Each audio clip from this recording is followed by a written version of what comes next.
తాకట్లో ఉన్న మీ బంగారాన్ని విడిపించి ఆ రోజు ఆన్లైన్ రేటుకి కొంటాం. Sharma gold company.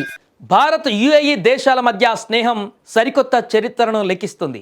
యుఏఈ అధ్యక్షుడు Sheikh Mohammed bin Zayed Al Nahyan సోమవారం భారత్కి పర్యటించారు.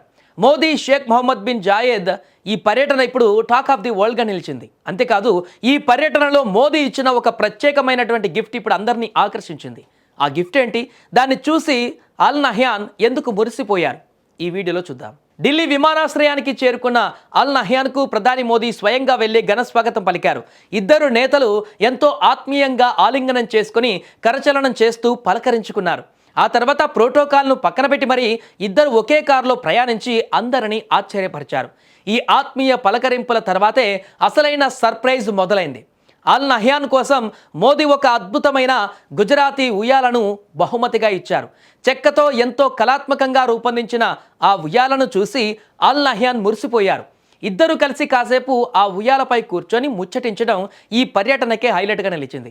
ముఖ్యంగా యుఏఈ ప్రభుత్వం 2026ను కుటుంబ సంవత్సరంగా ప్రకటించిన నేపథ్యంలో కుటుంబ విలువలకు ప్రతీకగా మోదీ ఈ ఉయ్యాలను గిఫ్ట్గా ఇవ్వడం వెనుక పెద్ద వ్యూహమే ఉంది.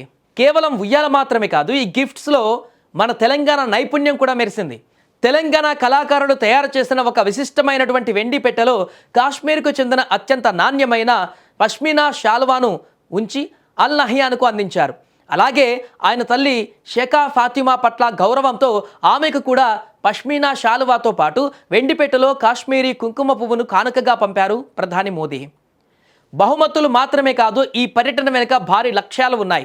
ఇరు దేశాల మధ్య ఇప్పటికే వాణిజ్యం, పెట్టుబడులు, ఇంధన రంగాలలో బలమైన భాగస్వామ్యం ఉంది. ప్రస్తుతం ప్రపంచవ్యాప్తంగా నెలకొన్న ఉద్రిక్తతల నేపథ్యంలో ప్రాంతీయ భద్రత, అంతర్జాతీయ అంశాలపై ఈ ఇద్దరు అగ్రనేతలు కీలక చర్చలు జరిపారు.